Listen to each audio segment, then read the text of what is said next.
Hello and welcome to episode 50 of Zero BS Estate Agency. Now today we're diving into a challenge that every UK agent, and not just in the UK, but agents all over the world, right, face at some point, and that's losing instructions to shady tactics. Here's the reality. Our industry operates with a reputation problem, right? Sellers often approach us with skepticism, believing we're just in it for ourselves, and to a large extent, that's absolutely true because the amount of bad apples in our profession who overpromise, underdeliver, break trust. But here's the good news. You can absolutely fight back. Now, just to let you know, when I first got into this industry, if this is the first episode of Zero BS Estate Agency you've ever listened to, I was the world's worst estate agent. I come from the Parachute Regiment, which is like an elite unit in the British Army. I was one of 17 recruits that passed selection to literally original recruits of 96 original recruits that started, right? I've been to war. I've been on tour. Luckily, I've never killed anybody, but I have seen bombs and bullets. And that is the thing really that keeps me going and my drive and energy in this industry, which is I'm all about protecting people, right? And I absolutely want to make sure I can protect as many sellers as I possibly can in the full knowledge that I will not sell every single home in the UK. So if that's the case, then I'm going to give my wisdom, knowledge, know-how, I'm going to share it, right? And one of those things about valuations, in the beginning, I used to get beat up and spat out by agents that were saying things that sounded nice and completely undermining me. And when I tried to defend myself by saying things like they're not telling you the truth, they're lying to you, no one wants to feel like they're making a bad choice. And if you question someone's choice, that is a big problem. So here's the good news. We can fight back, not by attacking shady agents directly, but by empowering sellers to see through the shit, right? And in today's episode, I'm going to show you how, using 5 critical questions that sellers should ask every estate agent. But before we get to those, let's talk about the bigger picture, right? And that is, estate agents aren't the only ones battling a reputation problem, right? Think about other industries where trust is an issue. Politicians, they are notorious for promising one thing in their manifestos and doing the complete opposite once in power, right? Broken promises have eroded the trust for political leaders worldwide, right? And we'll come back to some specific examples in a minute. Car salespeople. Ever met one who seemed more interested in pushing extras than selling the car you actually wanted? Yet that's why they're seen as pushy and manipulative. Debt collectors, they're perceived as aggressive and cold-hearted, harassing people who are already struggling. Lawyers and bankers, often criticised for prioritising profits or winning cases over doing what's right.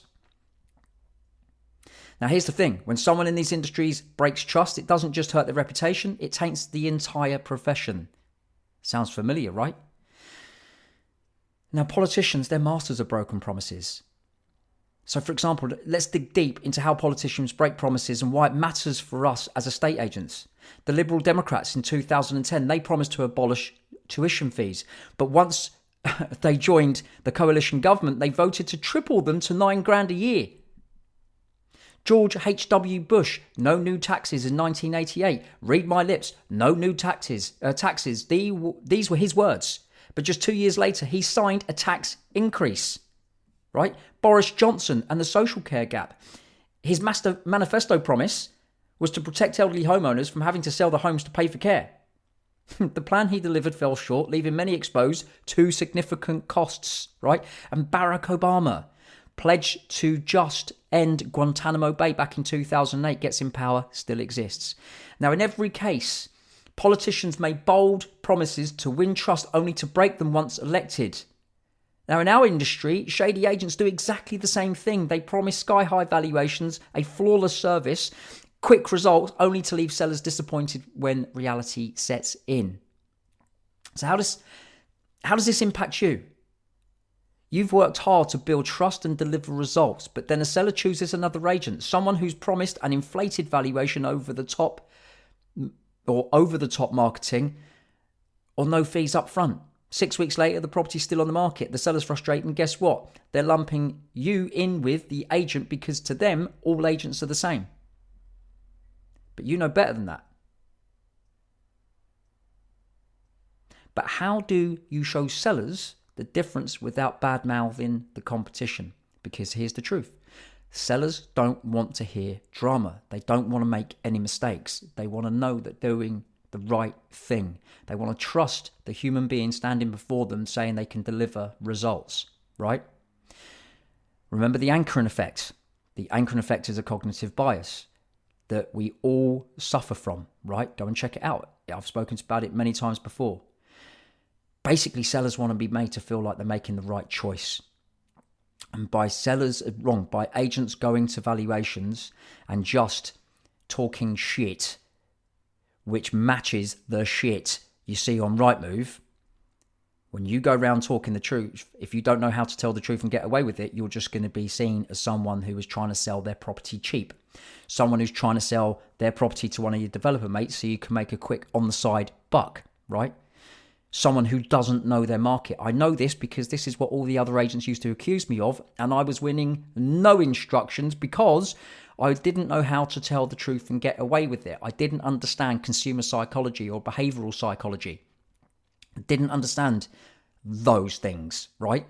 So I was saying, no, please listen to me, please listen to me, please listen to me. And they were like, yeah, fuck off, mate. You're talking shit just basically mug us off and cost us money. The reality is I wasn't. But like I said, I didn't know how to tell the truth and get away with it, right? So what's the answer? What's the answer to these bullshit tactics, right?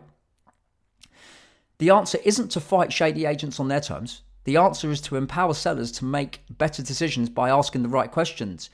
And that's where 5 critical questions come in, right? Now, these 5 questions are designed to expose shady tactics without you having to say a word. Okay, let's break them down, right? Because if you understand this and agree with this, right, and use it in your valuations, trust me on this. This is a strategy, one of many strategies that I have, that will have a huge impact on how many instructions you win on your terms. And by the way, I already know your terms are the right terms, which is how you truly maximize the value of someone's home. Right. Question 1. How much is my property worth? That is a question you want sellers to ask estate agents, including yourself, right? Because this forces agents to justify the valuation with evidence. A shady agent, the bullshitters, might pluck a number out of thin air,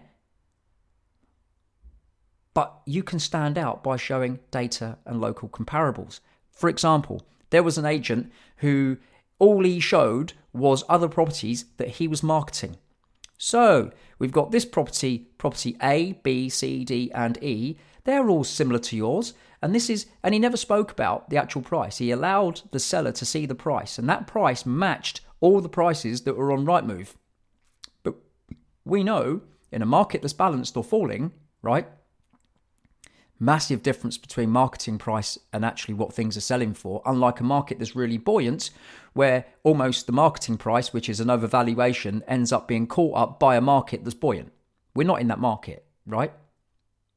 So by showing the seller everything that you've sold similar within a mile radius in the last 6 months or the last 12 months, right, to a seller, but not just what you've sold, what all the other agents have sold similar to the properties, making reference to how much the other agents market properties for, actually to what the land registry has said they actually sold for. Yeah, that's what you need to do. So you get them to ask the questions. So how much is my property worth? Because that is really the seller then thinking to themselves, well, I need to see the evidence. Next question, if you won my instruction, what would you suggest I market my property for? So this separates the valuation from the marketing strategy. Yeah? It is a test to see if the agent has a realistic plan or if they're just over-promising. So now the agent's basically going to shit themselves when the seller asks them this second question. So if you want my instruction, Mr. or Mrs. Agent, what would you suggest my market my property for? They've just told you how much they believe your property's worth, right? So the other agent, if they're shady, is going to start digging themselves a big hole because they're going to say the same price of what they just said about how much they believe it's worth. Okay, cool, right? Third question, what price point will get the 10 very best buyers round to my house right now?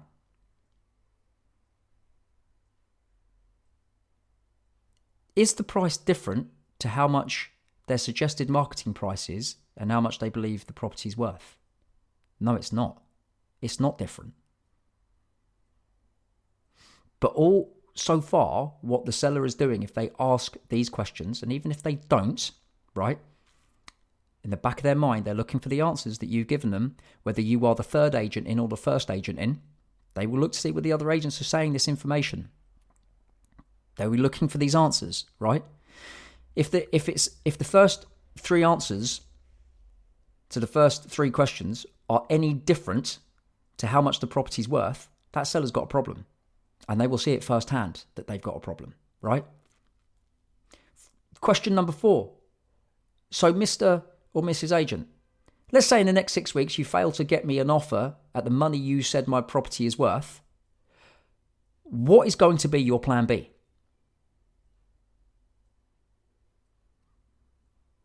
Could you imagine if the agent said our plan B is X?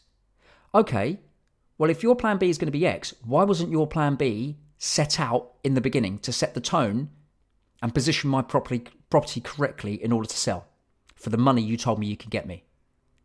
Because if plan A ain't working, surely plan A is the plan that everybody believes is going to be the plan that works.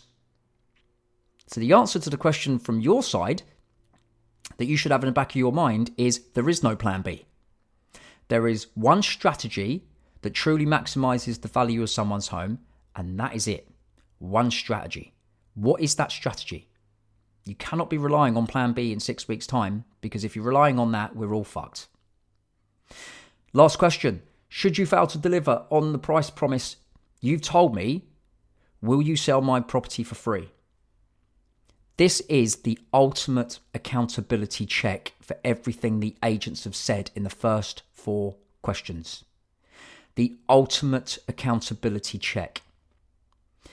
This enables a seller to absolutely see in real time how an agent will react, right, to a buyer who is trying to lowball the seller. Will the agent end up working for the buyer? Or will the agent tell the buyer, absolutely no chance, you need to come to the right level? And we all know what the right level is. You know what the right level is for the house that you're standing in and valuing, right? So, will you protect the seller? And imagine that the agent said, absolutely, I'll sell your place for free if I don't deliver on the price I'm telling you I can get right now. Are you mad? That is the ultimate accountability.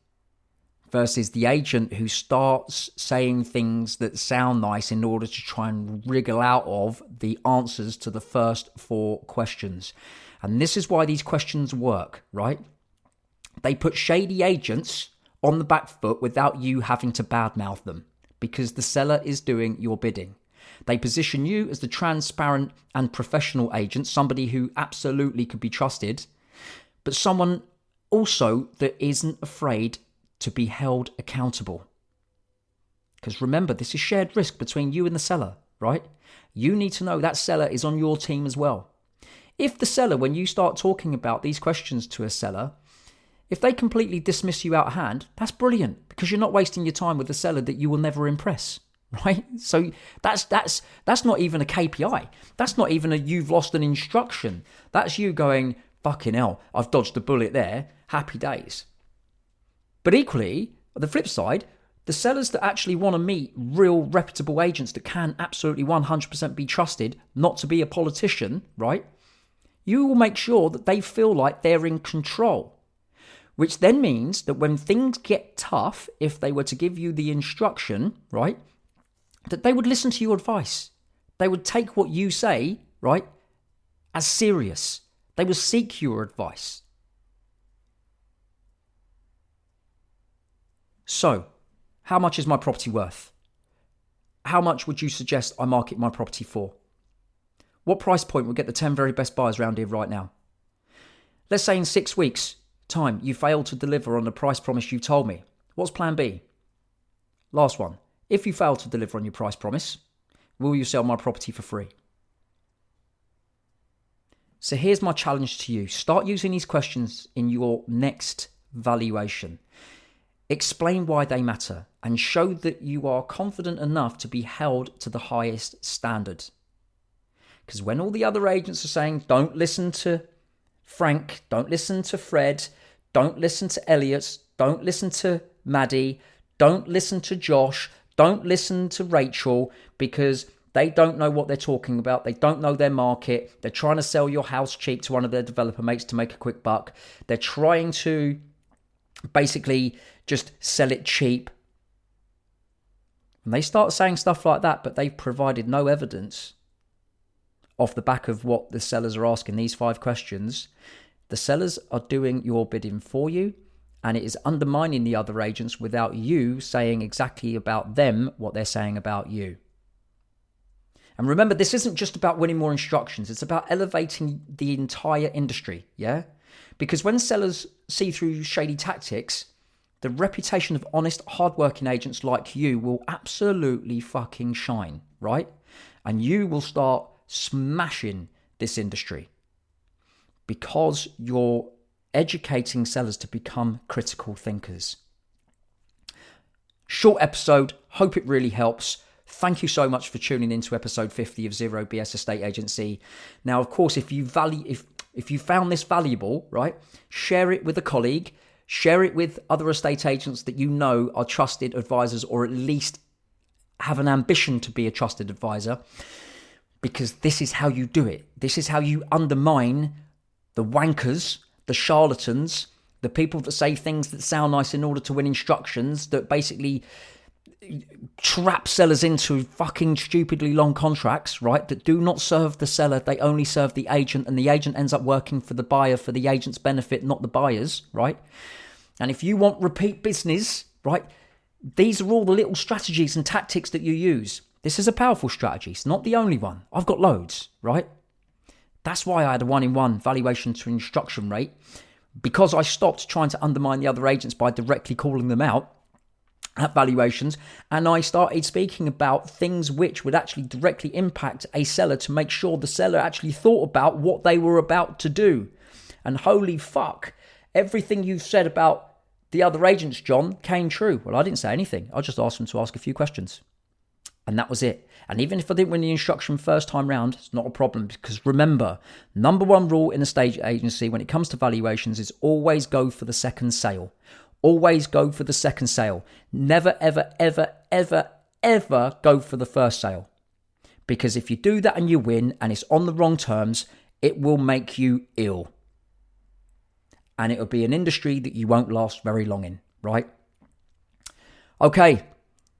Have a good week. Have a good day. Have a good morning. Have a good afternoon. Absolutely fucking crush this industry.